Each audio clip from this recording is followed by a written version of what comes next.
Parliament budget సమావేశాల్లో అనూహ్య పరిణామాలు చోటు చేసుకుంటున్నాయి. నిన్న సాయంత్రం లోక్సభలో జరిగిన గందరగోళానికి సంబంధించి సంచలన విషయాలు బయటకు వస్తున్నాయి.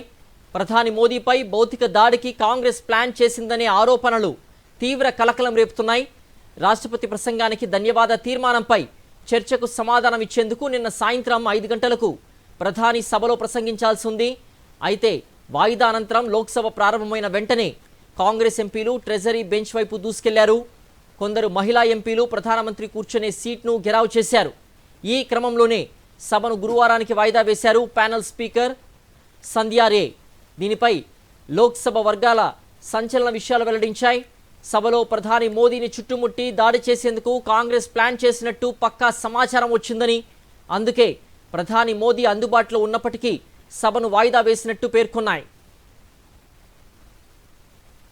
उनके ऊपर कागज फाड़ करके पे बैठे थे, उनके ऊपर कागज फाड़ करके पे बैठे थे.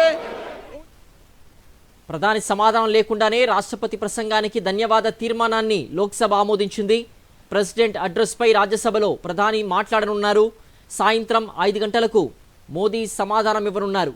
ప్రధాని ప్రసంగం అడ్డుకునేందుకు అస్త్రశస్త్రాలు సిద్ధం చేసుకుంటున్నాయి ఇండియా కూటమి పార్టీలు. అయితే విపక్ష కూటమి ఎన్ని అడ్డంకులు సృష్టించినా, గందరగోళం సృష్టించినా ప్రధాని మాట్లాడి తీరుతారని కేంద్ర ప్రభుత్వ వర్గాలు వెల్లడించాయి.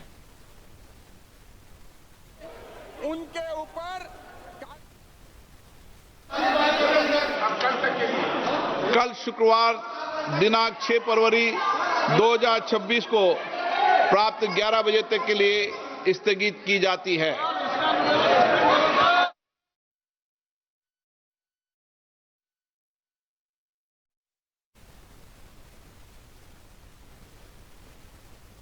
రాష్ట్రపతి ప్రసంగానికి ధన్యవాద తీర్మానానికి లోక్సభ ఆమోదం తెలిపింది. చర్చకు ప్రధాని మోదీ సమాధానం ఇవ్వకుండానే తీర్మానం పాస్ అయింది.